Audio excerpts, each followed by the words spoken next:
비가 왔다. 비가 온다.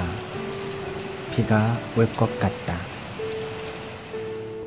나는 양말을 빨아 히터에 말린다. 양말 위로 안개가 구름이 불청객처럼 떠날 줄 모르는 머스리의 그것과 닮았다. 피어오르는 수증기를 보며 나는 헛헛하게 하늘로 가버린 한 남자를 생각한다. 병든 90노모에게 마지막 인사하고 공허의 몸을 맡겨야 했던 그는 도대체 얼마나 부끄러웠던 것일까. 교과서에서 배운 대로 살려고 애썼던 사람, 성경에서 배운 대로 살려고 애쓰는 나를 한없이 부끄럽게 만드는 사람. 그는 그렇게 갔고 나는 양말을 빨아 히터에 말린다. 열기에 수증기가 피어오른다. 나는 중얼거린다. 오늘도 부끄러운 나를 이기고 사는 것은 은혜의 은혜, 은혜 위에 은혜. 서글펐던 마음이 말라가는 양말 5켤레에 흡속해지는 건 참을 수 없는 내 존재의 가벼움, 또 내일을 살아가야 하는 실존의 억척스러움. 오늘도 나는 기승전 은혜. 아멘. 안녕하세요. 인도 현지에서 여러분에게 성경을 읽어드리고 있는 백한승 목사입니다. 한 주간 잘 지내셨습니까? 저도 하나님 은혜 가운데서 잘 지내고 있습니다. 머스루에서의 4주차 생활 이제 마쳤고요. 다음 주 화요일에 이제 파트너로 다시 들어가게 됩니다. 네, 하루 2과목씩 들었을 때 6개월짜리가 여기 하나의 코스인데요. 저는 2과목씩 들어서 이제 한 30과 중에서 20과까지 마치고 이제 돌아가게 됩니다. 다른 일들도 하면서 또 해야 되기 때문에 또 무리하지 않으려고 2과목 정도 들었는데 충분했던 것 같고요. 언어라는 것이 뭐 한 달간 시험 공부하는 언어는 집중적으로 뭐 2달, 석 달에서 끝내는 게 맞고요. 실제로 사용하는 것은 그렇게 되는 것이 아니라 시간이 필요하죠. 그래서 여유를 가지고 실제로 앞으로 파트너 돌아가서 삶의 현장에서, 시장에서, 학교에서, 마을에서 이렇게 계속 머리 싸매면서 실수하면서 익혀가는 것이 더 좋은 길인 것 같습니다. 이렇게 한번 문법을 정리하고 또 전체적인 틀들을 좀 볼 수 있는 것이 정말 귀한 시간이었습니다. 이제 또 돌아가게 되면 새 학기도 이미 시작했지만 다시 수업을 시작하고 또 성경 공부 준비하고 또 단기팀이 옵니다. 그 성경학교 준비하는 거 교사 강습회를 단기팀과 함께 시작하게 되는데요.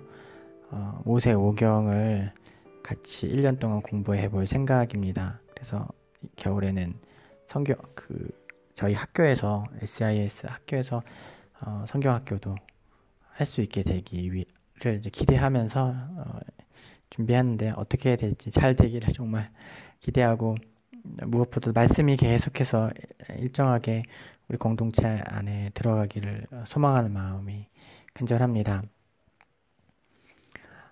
오늘 창세기 26장 17절부터 35절 느린 성경 117화인데요. 이야기는 이삭에 관한 이야기, 특별히 이삭이 우물 계속 파고 계속 뺏기고 하는 이야기입니다.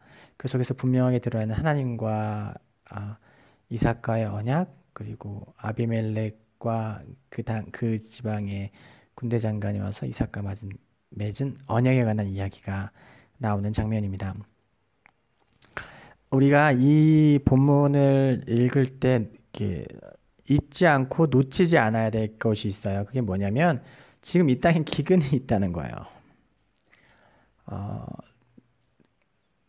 생존에 대한 절박함이 있는 시대가 지금 시기가 바로 이 시기인 거예요.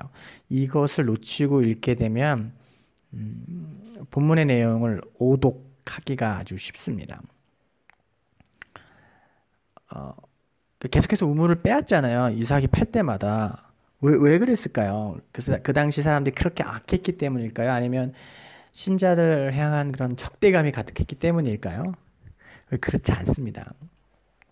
이 시대가 이 시기가 기근으로 인해서 생존에 대한 어떤 절박함이 있었던 시대인 거예요. 과거 한국에서 보면 뭐 그 가물었을 때 이 논에 제 논에 물대기란 말이 있잖아요. 이제 논에 물을 대는데 이 남의 논의 논 한쪽 귀퉁이를 이렇게 무너뜨려서 이제 물기를 자기 논을 대려고 이렇게 남의 논 훼손하고 그것 때문에 알려서 낯들고 가서 막 싸우고 막 이웃끼리 막 친형제처럼 살았던 사람이 그랬잖아요. 그래서 왜 그랬을까요? 그래서 민심이 그렇게 악해서 그럴까요? 그게 아니라 그냥 그 생존에 너무 처절했던 시대였기 때문이에요. 그 배경이 필요합니다. 왜 그러냐면 이삭이 자기 아내를 하지 않고 누이라 하여서 자기 백성들이 이삭의 아내를 탐낼 뻔한 이런 사건을 알고도 아비멜렉은 그것을 가지고 이삭을 쫓아내거나 뭐 과도하게 나무라지 않습니다. 이게 합리적인 수준으로 얘기하고 오히려 주변 사람들에게 사실 이러니까 너희들 조심해라 이 정도로 끝나요. 막 무조건적으로 악인이 아니었던 거예요. 그러나 오늘 본문을 보면 어떻습니까? 이삭이 황무지를 개간해서 100배 수확을 얻은 땅을 빼앗습니다. 아비멜렉이 빼앗아요. 쫓아보내요. 쫓아보내요. 너 이렇게 부자가 됐어. 왜? 쫓아내요. 왜 그랬을까요? 이 시기의 그 배경이 있죠. 기근이 엄청났던 시대예요. 그 시대에 이방인이 와서 땅을 개간했는데 너무 막 수확이 100배나 그 완전 형용 모순이죠. 기근이 있던 때에 100배를 거뒀다. 형용 모순이죠.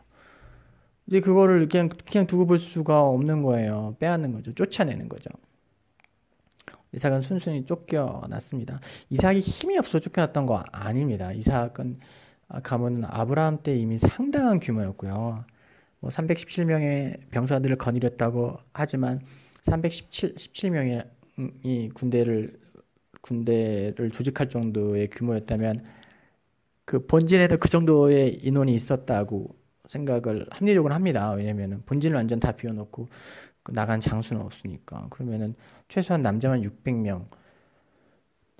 당시 계산법으로 했을 때 최소한 한 2,000명 정도 되는 규모의 어떤 뭐라고 해야 될까요?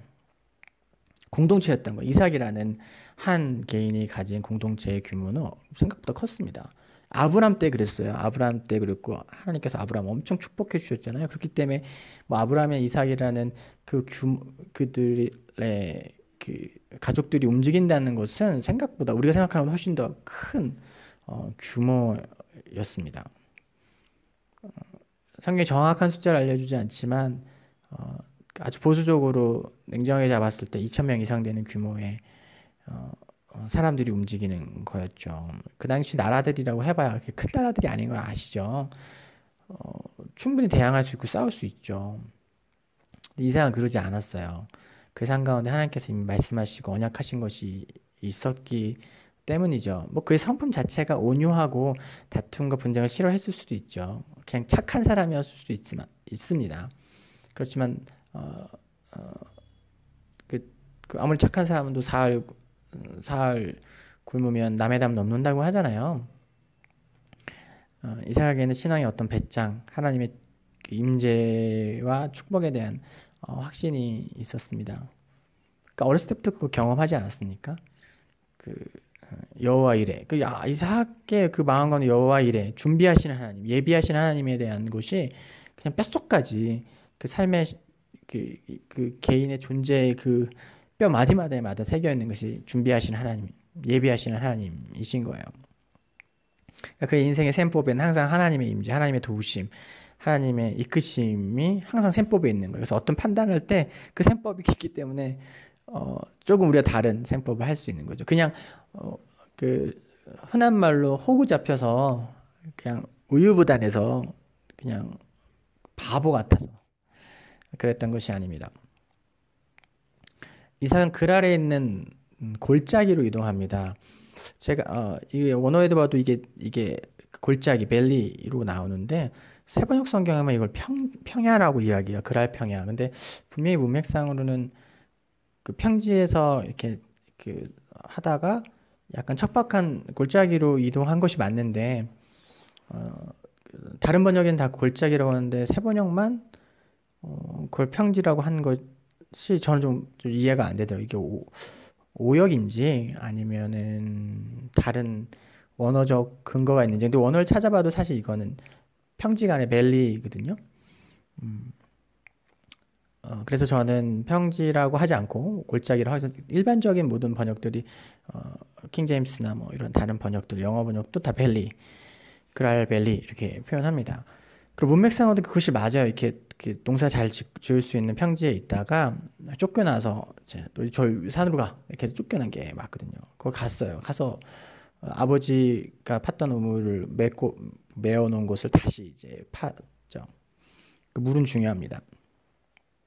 그리고 우물을 팝니다. 그러니까 우물 하나로 감당할 수 있는 그 규모가 아닌 거예요. 이삭의 그 무리가. 그래서 우물을 파죠. 생존에 집결되어 있는 거니까. 기억하십시오. 기근입니다. 기근이라는 건 뭡니까? 비가 안 내린다는 거예요. 그래서 우물은 너무나 중요한 거예요. 거의 목숨과 당장 하루만 물을 못 마셔도 이 삶이 어떻게 됩니까? 그런 현실인 거죠. 우물을 팔 때마다 성공합니다. 그리고 팔 때마다 빼앗기죠. 총 5개의 우물을 팝니다. 하나는 아브라함 아버지 거 다시 팠고 그거는 문제가 되지 않았는데 새로 파는 거 3번 팠습니다. 총 4번 팠어요. 그 이후에. 그래서 첫 번째 판 거 빼앗깁니다. 두 번째 판 거 빼앗깁니다. 그래서 조금 떨어져서 또 하나 파니까 더 이상 문제가 생기지 않습니다. 그리고 나서 오늘 이제 아비멜렉과 그 언약을 맺으면서 상호 불가침 조약을 맺으면서 또 그때 우물을 팠던 게 또 터지게 됩니다. 우물 터지게 돼서 또 우물 하나가 생기게 되었죠. 제가 이렇게 설명드린 것처럼 그 당시 사람들이 너무 악하고 이삭을 너무 꼴배기 싫어해갖고 그랬던 게 아니라고 말씀을 드린 거 이해되시죠? 지금 지독한 가뭄인 거예요. 그래서 먹고 살기 너무 힘들고 그것이 나 한 사람이 죽고 사는 문제가 아니라 온 가문 혹은 한 종족이 한 마을이 살고 못 살고의 문제입니다. 그들이라고 왜 우물을 파지 않았겠어요? 엄청 노력했겠죠. 그 샘의 줄기를 찾기 위해서 얼마나 수고했겠습니다. 근데 안 돼요. 안 되는데 지금 어떻게 돼요? 이삭은 파면 그 산만 되면 물이 터지는 거예요. 그래서 목구멍이 포도청이고 생존의 무게에 밀려 흉악해집니다. 빼앗는 거죠. 이거 우리 거야. 내 거 할 거야. 거기에 논리가 없어요. 논리가 없어요. 아니, 논리가 있죠. 힘의 논리. 생존의 논리가 있을 뿐입니다. 빼앗는 거죠. 그리고 또 빼앗깁니다. 이삭은 그때마다 그냥 내어줍니다. 이미 말씀드렸던 것처럼 그의 셈법에는 하나님의 임재, 하나님 축복, 준비하신 하나님 여호와 이레의 하나님, 그리고 그 언약하신 하나님이라는 그 셈법이 그에게 들어가 있었기 때문에 이것이 가능했습니다. 온유하고 착한 사람이었죠. 그러나 단순히 그것만으로는 되지 않습니다. 성경은 특히 창세기는 아주 두드러지게 제가 계속해서 설명하지만 이 세상 가운데 있는 두 가지 다른 백성들을 이야기합니다. 하나는 가인으로 대표되는 양육강식의 논리와 세상을 무한한 자원으로 보는 것이 아니라 척박한 유한한 자원의 세계로 봅니다. 하나님을 인색한 하나님을 인지하고 있는 거죠. 그렇기 때문에 힘의 논리로 이렇게 가진 자가 덜 가진 자의 것을 빼앗고 하는 것이 되게 당연한 시대입니다. 지금 이 창세기 오늘 말씀에서도 그런 면들을 이제 보여주고 있는 겁니다. 이삭은 그와 반대되는 백성의 모습을 보여줍니다. 그는 투쟁하지 않고 싸우지 않습니다. 기득권을 인정하고 순순히 물러나 줍니다. 어쩌면 그 와중에 그 젊은 에서는 분한 마음의 길들이 날뛰었겠다라는 생각을 하게 되네요. 하지만 이삭은 다르죠. 그 소녀시대부터 하나님이 부어주시며 준비해 주시며 경험했던 사람이죠. 그의 셈법은 달랐습니다. 이 이삭은 아벨 때부터 도드라지는 하나의 관점, 탄생하게 된 새로운 하나님의 나라 백성의 관점, 즉 오스기니스의 표현을 빌리면 삶의 유일한 청중이신 하나님을 의식하는 사람입니다. 그러니까 그들이 인지하는 세상은 무한한 자원인 거예요. 왜 무한한 자원이냐면 하나님 풍성하신 분이니까. 하나님은 부족함이 없으신 분이니까. 하나님은 인색하신 분이 아니라 풍성하게 우리를 축복하시는 분이기 때문에. 그런데 우리를 축복하시되 물질로만 부유하게 하셔서 우리의 영혼을 황폐하게 하시는 분이 아니라 그것이 균형에 맞도록 가장 좋은 곳으로 우리를 채우시는 하나님이신 것을 알기 때문에 그렇습니다. 그리고 그런 이미 경험적으로 하나님 그 능력을 체험했어요. 어렸을 때 모리아산에서의 일뿐만 아니라 그가 평생 하나님을 아브라함을 축복하신 하나님을 본 것뿐만 아니라 그의 인생 가운데서 기근이 때 황무지를 개간해서 그의 100배의 수확을 얻는, 그 보는 사람마다 신기했을 거예요. 얼마나 놀라워했을까요? 주변 사람들이 얼마나 기근 때문에 막 배서 바짝바짝 말라가는데 그가 심은 땅에서는 막 100배씩 열매가 되니까. 그런 걸 그 전에 본 적도 없어. 강수량 풍부했을 때 본 적이 없었을 텐데 그렇게 된 것이죠. 그는 하나님에 대한 하나님 언약에 대한 신뢰를 양보하지 않았습니다. 그가 그냥 자기가 가진 것을 호구처럼, 바보처럼, 병신처럼 그냥 막 빼앗겠다라고만 봐서는 옳지 않고, 그가 자신과 언약하시고 축복하시고 동행하시는 하나님에 대한 신뢰를 양보하지 않은 거예요. 반면에 이렇게 똑같은 이야기일 수 있지만 이것들을 막 양보한 것이 바보 같고 호구 잡힌 것처럼 보일 수도 있지만 그것이 의미하는 바의 한쪽 측면은 뭐냐면 그것을 왜 양보했냐면 하나님에 대한 신뢰, 언약에 대한 믿음, 그의 동행함에 대한 확신을 양보하지 않은 거란 거예요. 일면은. 그리고 제가 계속해서 설명하지만 절대 빈곤 시대였던 구약 시대에 하나님의 임재는 그 물질의 풍요와 축복을 통해서 이렇게 증명됩니다. 그것이 이제 구약의 언어이죠. 하나님 무언가 많이 주셨다. 뭐 욥에게 뭐 몇 배의 재물을 주셨다. 그런 것들은 그 구약의 언어에 있어서 재물, 물질 풍요, 자손의 번성은 이꼴 하나님의 축복과 임재라는 어떤 그런 공식이 있어요. 그 표현 방식이 그랬던 거예요. 절대 빈곤 시대였기 때문에.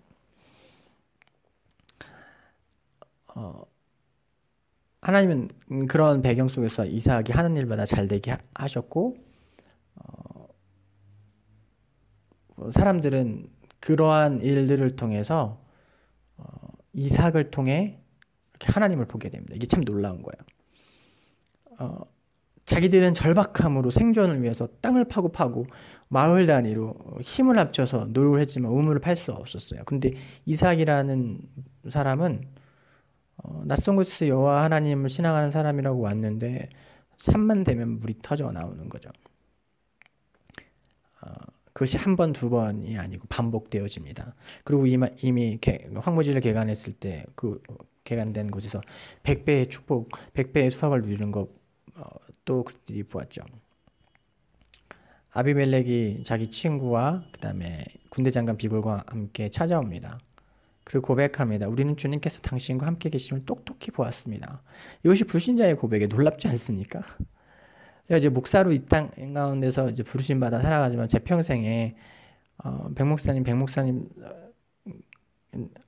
백목사님 삶을 통해서 제가 하나님이 살아계심을 똑똑히 보았습니다. 이거 믿지 않는 사람이 이런 얘기 저에게 해주는 거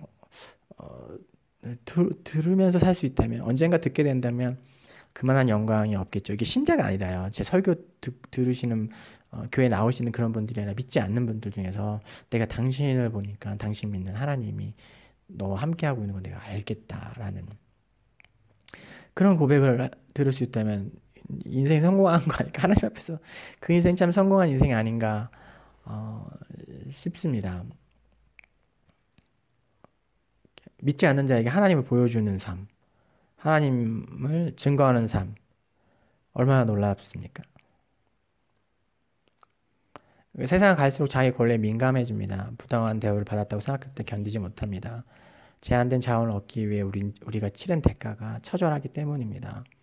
그렇기 때문에 내가 그렇게 처절하게 얻은 대가를 통해서 내가 어떤 권리를 행사할 때 그 권리가 100% 다 이렇게 효용되는 게 사용되지 않는다고 할 때 그래서 견디지 못하는 거죠. 내가 얼마나 힘들게 이렇게 했는데 내가 이렇게 돈을 내고 이 시간을 쓰는데 내가 식당에서 음식을 먹는데 이런 대우를 받나. 저 역시 그렇습니다. 식당에서 관공서에서 쇼핑몰에서 물건을 구매했을 때 내가 조금이라도 손해를 보면 못 견뎌 했습니다. 20대에는 정말 심했죠. 더 처절했기 때문에. 조금 나아지고 있어 제가 이렇게 강의 안에도 했다라고 과거형으로 썼는데요. 비단 관계, 돈뿐만 아니라 재정적인 부분만 아니라 관계 안에서도 얼마나 조바심을 내고 내가 조금 오해되었을 때 나의 의도와 다를 때 사람들이 나를 잘못 생각하고 있을 때 막 견디지 못하고 그래서 헤매하지 않은 막 잠이 오지 않아 했던 것이 저였습니다. 여전히 저이기도 하고요.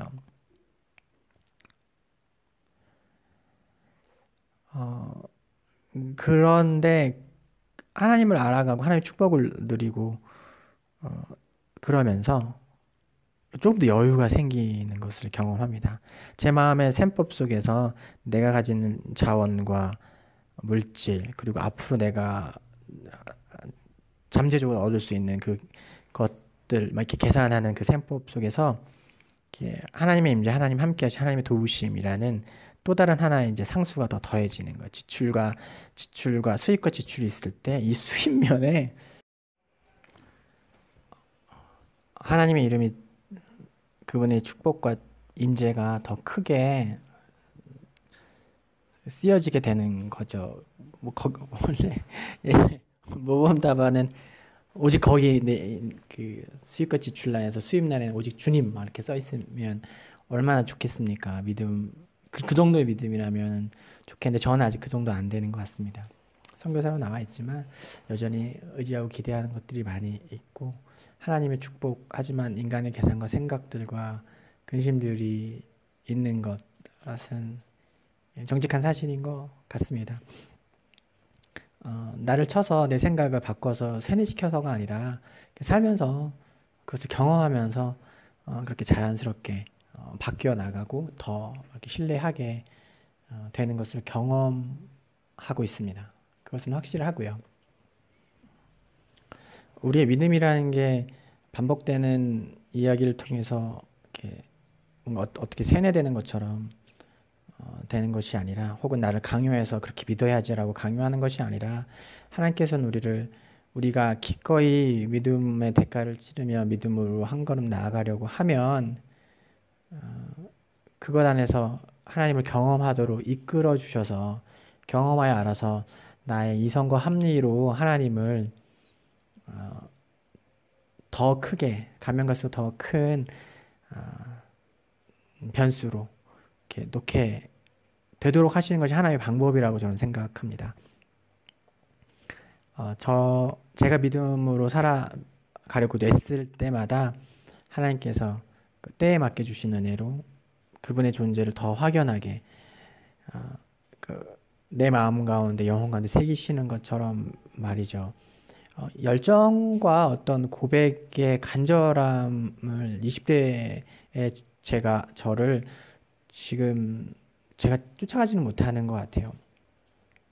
그렇지만 저에게 새겨져 있는 확신 그리고 삶에 녹아있는 것들을 봤을 때는 그때와 비교할 수 없을 만큼 지금 더 하나님을 의지하고 더 일상적으로 하나님을 어떤 수련회나 어떤 기도의 시간이나 이런 것이나 일상적으로 하나님을 더 이렇게 생활 밀착형으로 삶에 녹아진 형태로 하나님을 더 깊이 경험하게 되고 있습니다.